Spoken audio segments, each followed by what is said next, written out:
Hello dear student, good evening. स्वागत है आपका दक्ष कंपटीशन क्लासेस के यूट्यूब चैनल पर।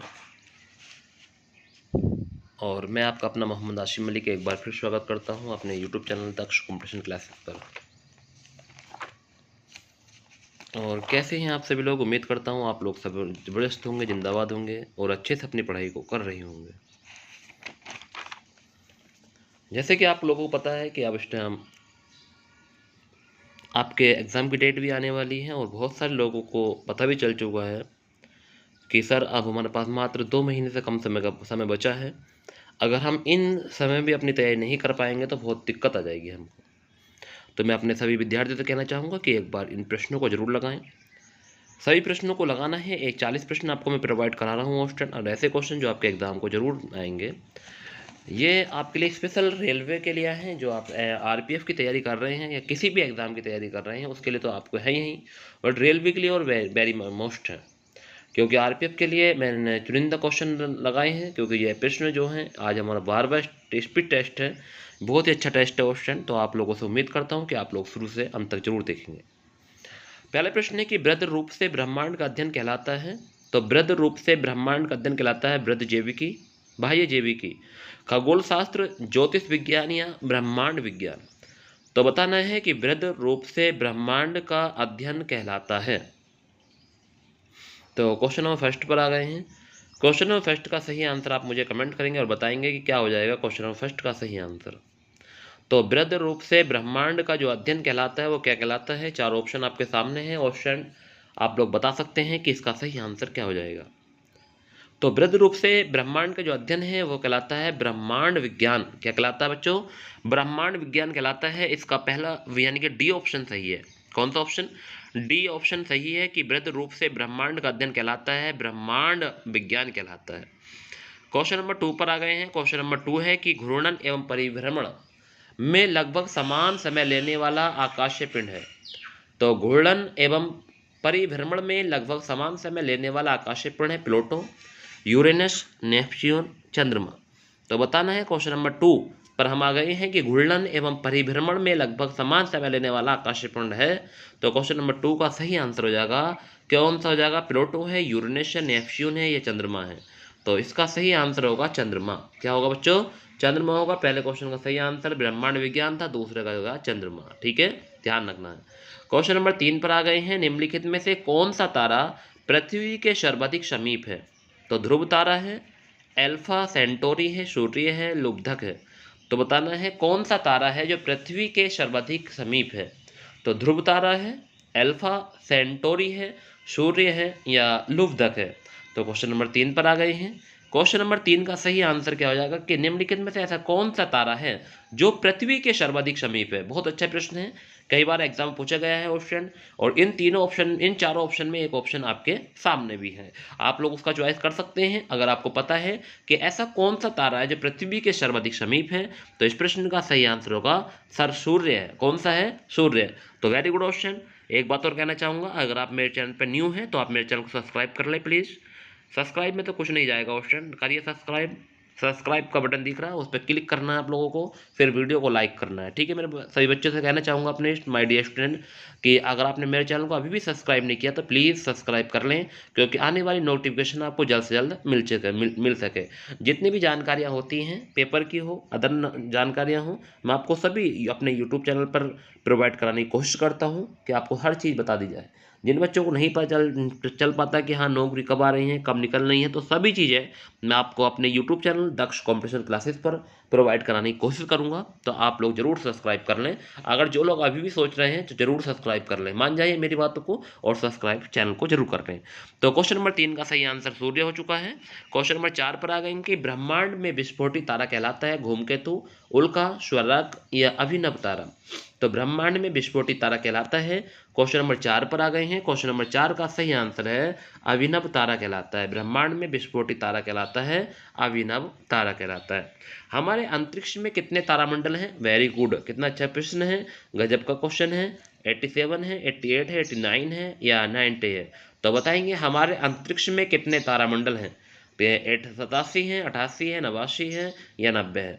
तो क्वेश्चन नंबर 5 का सही आंसर क्या होने वाला है? तो देखिए,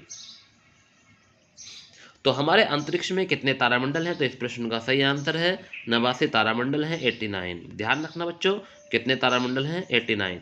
हमारी आकाशगंगा की आकृति है वृत्ताकार, दीर्घ वृत्ताकार, स्पाइरल, इनमें से कोई नहीं। तो हमारी आकाशगंगा की आकृति कैसी है? क्वेश्चन नंबर 6 पर हम आ गए हैं।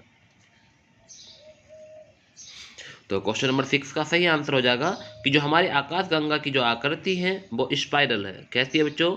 स्पाइरल है। इसका सही आंसर हो जाएगा कि हमारी आकाशगंगा की जो आकृति है वो स्पाइरल है। ऑप्शन नंबर सी इस प्रश्न का सही आंसर होगा। हमारी आकाशगंगा के केंद्र की परिक्रमा करने में सूर्य को समय लगता है।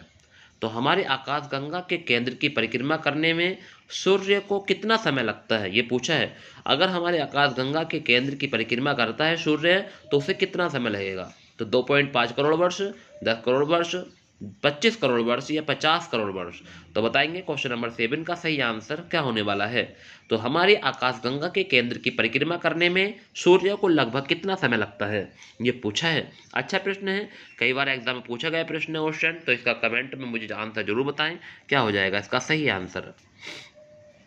तो क्वेश्चन नंबर 7 का सही आंसर हो जाएगा सी ऑप्शन कि 25 करोड़ वर्ष लगते हैं। Option number C. ध्रुव तारे की दिशा किस ओर रहती है? उत्तर, दक्षिण, पूर्व, पश्चिम। तो ध्रुव तारे की दिशा किस ओर रहती है, ये पूछा है। क्वेश्चन नंबर 8 पर आ गए हैं। क्वेश्चन नंबर 8 का सही आंसर मुझे बताना है कि ध्रुव तारे की दिशा किस ओर रहती है।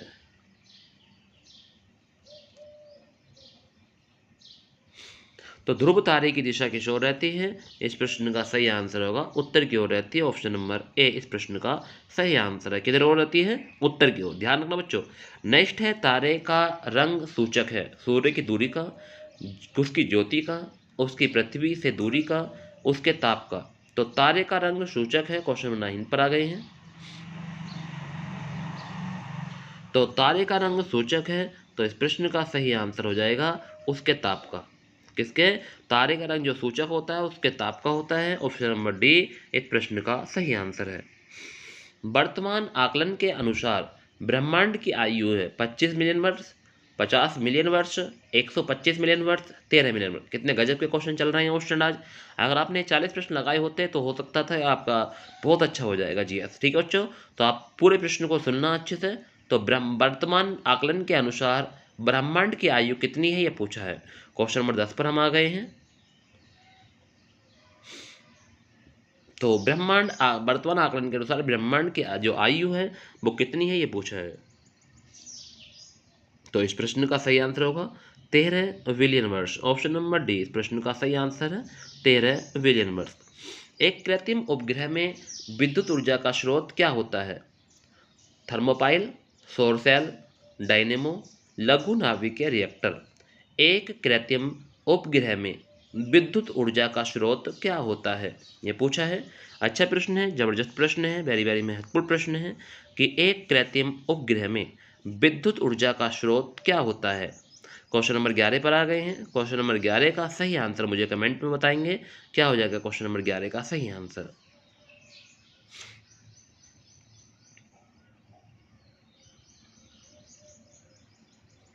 तो क्वेश्चन नंबर 11 का सही आंसर आपने बताया क्या हो जाएगा? सौर सेल हो जाएगा। ऑप्शन नंबर बी इस प्रश्न का सही आंसर होगा। दुग्ध मेखला मिल्की वे है, तो सौरमंडल का एक ग्रह है, एक तारा है, एक मंदाकिनी है, एक तारामंडल है। इस प्रश्न का तो आंसर सही बच्चे जानते होंगे, बहुत अच्छा प्रश्न है, कई बार एग्जाम में पूछा गया है।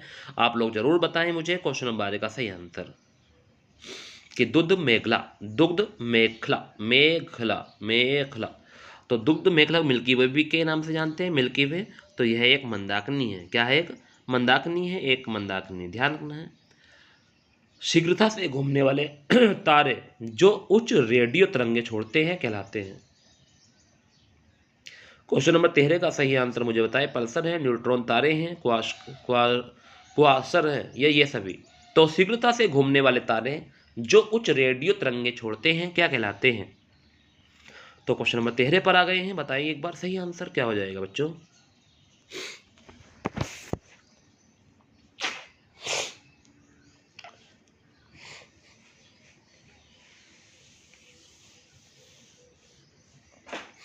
तो क्वेश्चन नंबर 13 का सही आंसर है पल्सर कहलाते हैं। क्या कहलाते हैं? पल्सर। तो शीघ्रता से घूमने वाले तारे जो उच्च रेडियो तरंगें छोड़ते हैं कहलाते हैं पल्सर कहलाते हैं। शनि सूर्य के चारों ओर एक चक्कर लगाने में समय लेता है। शनि सूर्य के चारों ओर एक चक्कर लगाने में समय लेता है 18.5 वर्ष, 36 वर्ष, 29.5 वर्ष, 84 वर्ष। तो शनि सूर्य के चारों ओर एक चक्कर लगाने में कितना समय लेता है ये पूछा है। अच्छा प्रश्न है, वेरी वेरी महत्वपूर्ण प्रश्न है, इसका आंसर जरूर बताना।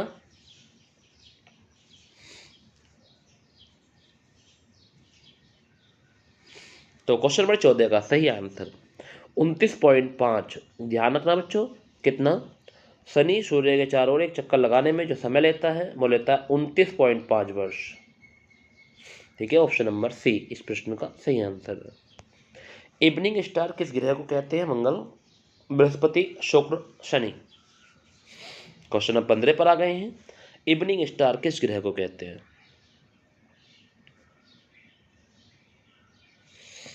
तो आप लोग सभी जानते हैं कि सर इवनिंग स्टार जो कहते हैं वो कहते हैं शुक्र ग्रह को। इसका ऑप्शन नंबर सी इस प्रश्न का सही आंसर होगा। पृथ्वी के चारों ओर गैसों के समूह को क्या कहते हैं? तो पृथ्वी के चारों ओर गैसों के समूह को क्या कहते हैं? भूमंडल कहते हैं, जलकण कहते हैं, वायुमंडल कहते हैं या जलमंडल कहते हैं। तो पृथ्वी के चारों ओर गैसों के समूह को क्या कहते हैं ये पूछा है। अच्छा प्रश्न है, वेरी वेरी महत्वपूर्ण प्रश्न है। क्वेश्चन नंबर 16 का सही आंसर मुझे बताएं कि पृथ्वी के चारों ओर गैसों के समूह को क्या कहते हैं। तो क्वेश्चन नंबर 16 का जो सही आंसर है वो हो जाएगा वायुमंडल कहते हैं। क्या कहते हैं? वायुमंडल। के पृथ्वी के चारों ओर गैसों के समूह को क्या कहते हैं? वायुमंडल कहते हैं। यूरेनस सूर्य के चारों ओर परिक्रमा करने में कितना समय लेता है? तो यूरेनस जो सूर्य के चारों ओर परिक्रमा करने में जो समय लेता है 84 वर्ष, 36 वर्ष, 18 वर्ष या 48 वर्ष। तो क्वेश्चन नंबर 17 का सही आंसर कमेंट करेंगे और बताएंगे मुझे क्या हो जाएगा। तो यूरेनस सूर्य के चारों ओर परिक्रमा करने में 84 वर्ष लेता है बच्चों। कितने वर्ष लेता है? 84 वर्ष लेता है, 84 वर्ष। ऑप्शन नंबर ए इस प्रश्न का सही आंसर है। सूर्य दक्षिणी गोलार्ध से उत्तरी गोलार्ध की ओर आता कब दिखाई पड़ता है? सूर्य दक्षिणी गोलार्ध से उत्तरी गोलार्ध की ओर आता कब दिखाई पड़ता है? 23 सितंबर को, 21 मार्च को, 21 जून को, 22 दिसंबर को। क्वेश्चन नंबर 18 का सही आंसर मुझे बताएं कि सूर्य दक्षिणी गोलार्ध से उत्तरी गोलार्ध की ओर आता हुआ कब दिखाई पड़ता है ये पूछा है।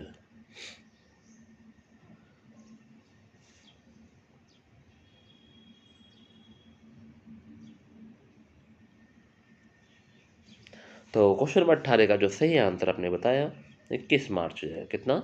21 मार्च हो जाएगा। ध्यान रखना क्वेश्चन। उत्तरी गोलार्ध में सबसे बड़ा दिन कब होता है? 22 मार्च, 21 सितंबर, 21 जून, 21 मई। उत्तरी गोलार्ध में सबसे बड़ा दिन कब होता है?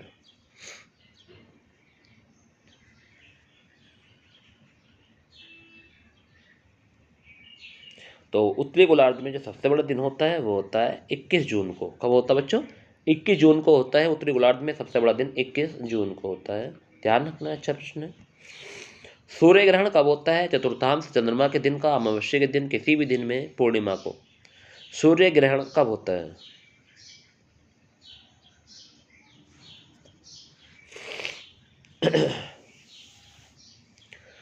तो क्वेश्चन नंबर 20 पर आ गए हैं। क्वेश्चन नंबर 20 का सही आंसर क्या होने वाला है बताएंगे कि सूर्य ग्रहण कब होता है। तो क्वेश्चन नंबर 20 का सही आंसर हो जाएगा अमावस्या के दिन। अमावस्या के दिन होता है सूर्य ग्रहण। ध्यान रखना है, ऑप्शन नंबर 20 प्रश्न का सही आंसर है। कौन सा ग्रह पृथ्वी के निकटतम है? शुक्र, बुध, मंगल, शनि। कौन सा ग्रह पृथ्वी के निकटतम है?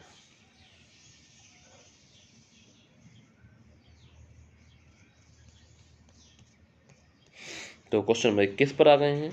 तो क्वेश्चन नंबर 21 का जो सही आंसर है वो हो जाएगा शुक्र। तो कि कौन सा ग्रह है जो पृथ्वी के निकटतम है? क्या हो जाएगा? शुक्र इसका सही आंसर हो जाएगा। बुध ग्रह सूर्य का चक्कर कितने समय पूरा कर लेता है? बुध ग्रह सूर्य का चक्कर कितने समय पूरा कर लेता है? कितना जबरदस्त क्वेश्चन है, वेरी वेरी महत्वपूर्ण प्रश्न है। दिन तो आपको ध्यान रखने हैं कि कौन सा ग्रह कितना समय लेता है सूर्य का चक्कर लगाने में। तो ध्यान रखना है बुध। क्वेश्चन नंबर 22 पर आ गए हैं। तो जो बुध ग्रह है वो सूर्य का चक्कर 88 दिन में पूरा कर लेता है बच्चों। कितने दिन में? 88 दिन में पूरा कर लेता है। ध्यान रखना है 88 दिनों में, ठीक है। तो क्वेश्चन नंबर 22 का जो सही आंसर हो जाएगा वो 88। आकाश में सबसे चमकदार तारा है प्रिज्मा सेंचुरी, वर्नियाड, नेबुला, सिरियस। तो आकाश में सबसे चमकदार तारा कौन सा है ये पूछा है। क्वेश्चन नंबर 23 पर आ गए हैं।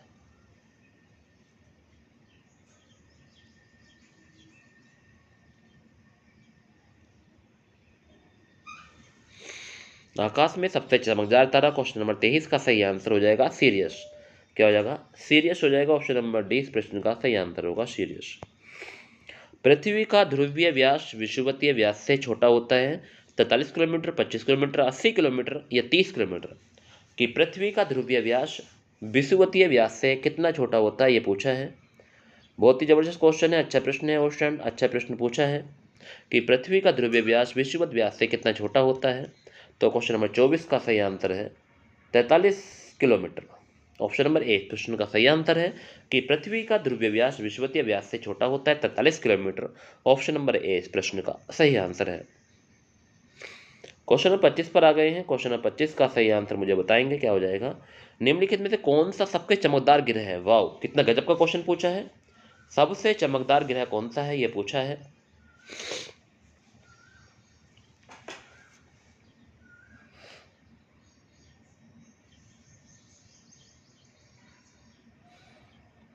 तो निम्नलिखित में से कौन सा सबसे चमकदार ग्रह है? तो इस प्रश्न का सही आंसर शुक्र, वीनस हो जाएगा। क्वेश्चन नंबर 25 का सही आंसर वी हो जाएगा, वीनस। सबसे अधिक तेज कक्षीय गति वाला ग्रह कौन सा है? सबसे अधिक तेज कक्षीय गति वाला ग्रह कौन सा है? क्वेश्चन नंबर 26 पर आ गए हैं। सबसे अधिक तेज कक्षीय गति वाला ग्रह बुध है, बृहस्पति है, शनि है, पृथ्वी है।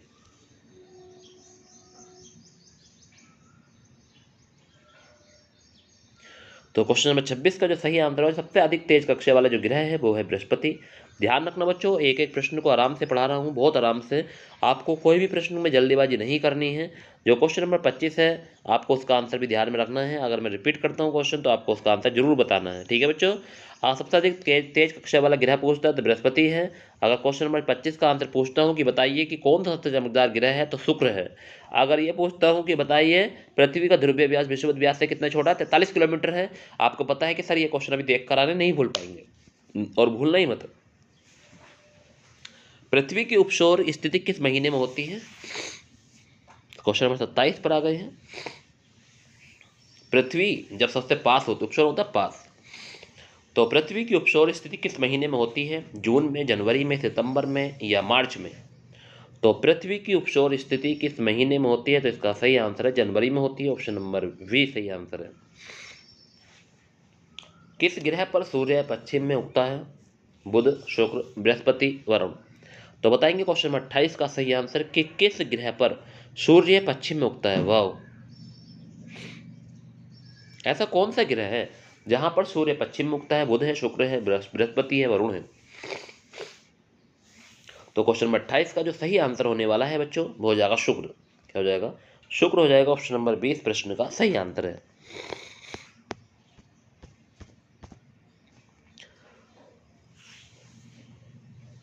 दिन और रात बराबर होते हैं जब विषुवत वर्ष के दो काल होते हैं 21 मार्च और 23 सितंबर, 22 फरवरी, 23 सितंबर, 15 अक्टूबर और 13 अप्रैल, 22 जुलाई और 22 सितंबर। तो जहां दिन और रात बराबर होते हैं वो कौन सी तिथि है? विषुवत में दो काल कौन से हैं? जब दिन और रात बराबर होते हैं तब विषुवत वर्ष के दो काल होते हैं। तो क्वेश्चन 29 का सही आंसर जो हो जाएगा वो है 21 मार्च और 23 सितंबर। ठीक है बच्चों, तो दिन और रात बराबर होते हैं। वो दो तारीख आपको बता देता हूँ आज। वो दो तारीख जो हैं वो हैं 23 सितंबर और 21 मार्च। यहाँ पर दिन और रात बराबर होते हैं, ये बात आपको ध्यान रखनी है, 21 मार्च और 23 सितंबर। ऑप्शन नंबर एक प्रश्न का सही आंसर है कि विषुवत वर्ष के दो काल कौन से हैं? 21 मार्च और 23 सितंबर है, जब दिन और रात क्या होते हैं? बराबर होते हैं। क्वेश्चन नंबर 30 पर आ गए हैं। सी ऑफ ट्रैंक्विलिटी शांति का सागर कहा जाता है, कहाँ पर है?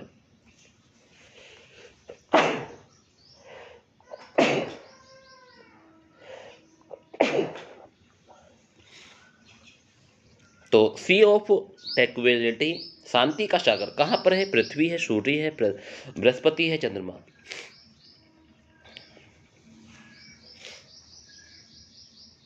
तो सी ऑफ ट्रैंक्विलिटी, शांति का सागर जो है वो चंद्रमा पर है। ऑप्शन नंबर डी इस प्रश्न का सही आंसर है। आंखों से देखने वाला क्षुद्र ग्रह का नाम बताना है। गोसिपिक्स, चारवेस्टा, एंड्रोमेडा, सिरस।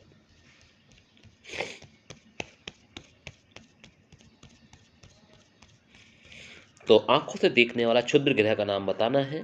तो क्वेश्चन नंबर 31 का जो सही आंसर होगा वो होगा चारवेस्टा।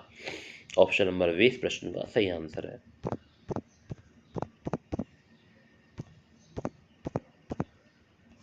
सौरमंडल में किस ग्रह का द्रव्यमान एवं घनत्व पृथ्वी के समान है? सौरमंडल में किस ग्रह का द्रव्यमान एवं घनत्व पृथ्वी के समान है? मंगल, शुक्र, बुध, बृहस्पति। तो सौरमंडल में किस ग्रह का द्रव्यमान एवं घनत्व पृथ्वी के समान है? क्वेश्चन नंबर 32 पर आ गए। तो क्वेश्चन नंबर 32 का सही आंसर हो जाएगा शुक्र।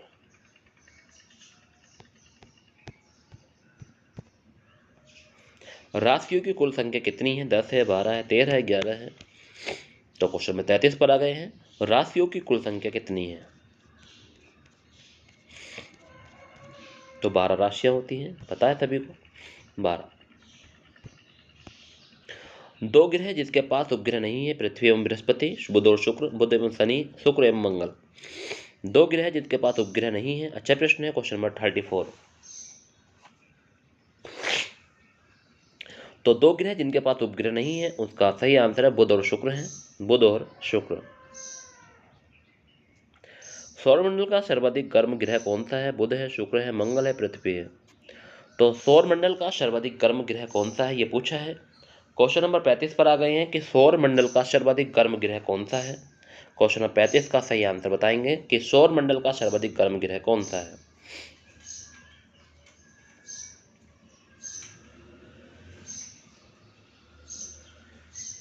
तो क्वेश्चन नंबर 35 का सही आंसर है शुक्र, कि सौरमंडल का सर्वाधिक गर्म ग्रह शुक्र है। ऑप्शन नंबर 20 प्रश्न का सही आंसर है। कौन सा ग्रह सौरमंडल का सबसे दूर का ग्रह है? नेपच्यून, प्लूटो, बृहस्पति, कोई नहीं। तो कौन सा ग्रह सौरमंडल का सबसे दूर का ग्रह है?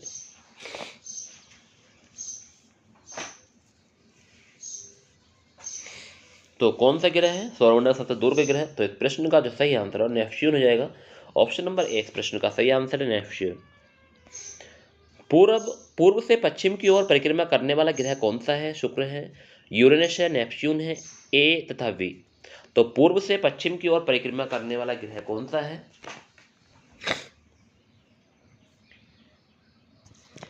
तो इस प्रश्न का सही आंसर है शुक्र और यूरेनस। ऑप्शन नंबर डी इस प्रश्न का सही आंसर ए तथा वी।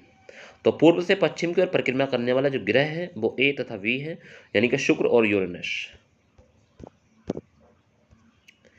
प्रकाश की गति से जाने पर चंद्रमा का पर लगभग कितने समय में पहुंच जा सकता है? प्रकाश की गति से जाने पर चंद्रमा पर लगभग कितने समय में पहुंचा जा सकता है। यानी कि अगर प्रकाश की गति से जाने पर चंद्रमा पर लगभग कितने समय में पहुंचा जा सकता है? 1.3 सेकंड, 5 सेकंड, 10 सेकंड या 20 सेकंड।